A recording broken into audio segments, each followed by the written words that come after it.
The second Tony is out the door, you jump to your feet and start pacing. You attempt to process the information. You were an Avenger.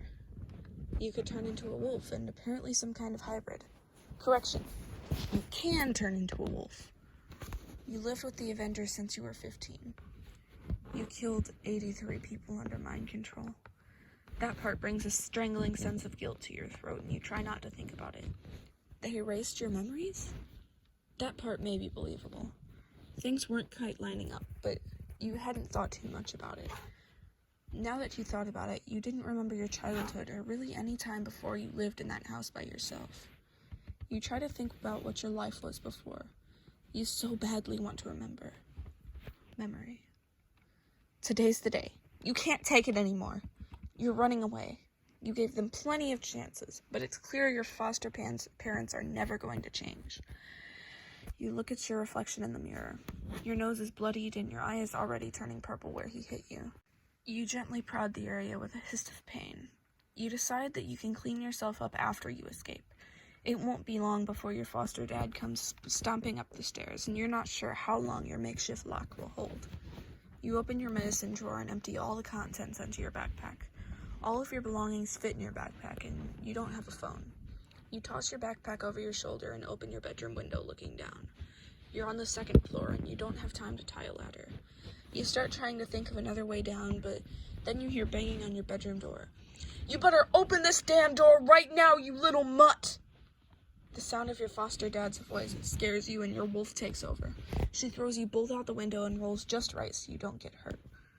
With that, you're up and running. People never truly understand, but you share your body with the spirit of a wolf. She has her own separate consciousness inside you. It's impossible to explain accurately. She can be irritating, especially during the full moon, and when she's in heat, but ultimately, she keeps you safe. She's part of you, and you couldn't imagine life without her. You make it to the main sidewalk and continue running, trying to get as far away from that awful place as you possibly can. You run for at least a couple of miles. You've always had more stamina than other people. That's probably due to you being part wolf. When you finally slow down to a walk, your legs ache and you're sweaty.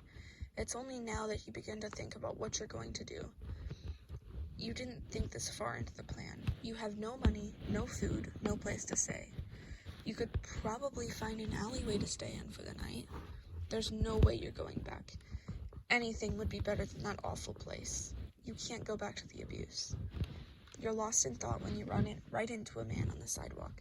"Hey, watch where you're..." "I'm so sorry, sir. I didn't mean to." You glance up at the man only for a moment before ducking your head in submission and trying to get past him quickly to avoid any violence. Right when you think it's over, the man grabs your arm, stopping you, and you brace yourself, expecting him to hit you. "Hey, kid, what happened to you?" He turns you to face him. I'm sorry, please don't hurt me." Your foster dad would have beat you for that. You look at the man, really look at him, and see the soft expression on his face. He has brown hair and a three-piece suit. You look at his face again and realize you recognize this man. You've seen him on TV. This is Tony Stark. You just ran into Tony freaking Stark.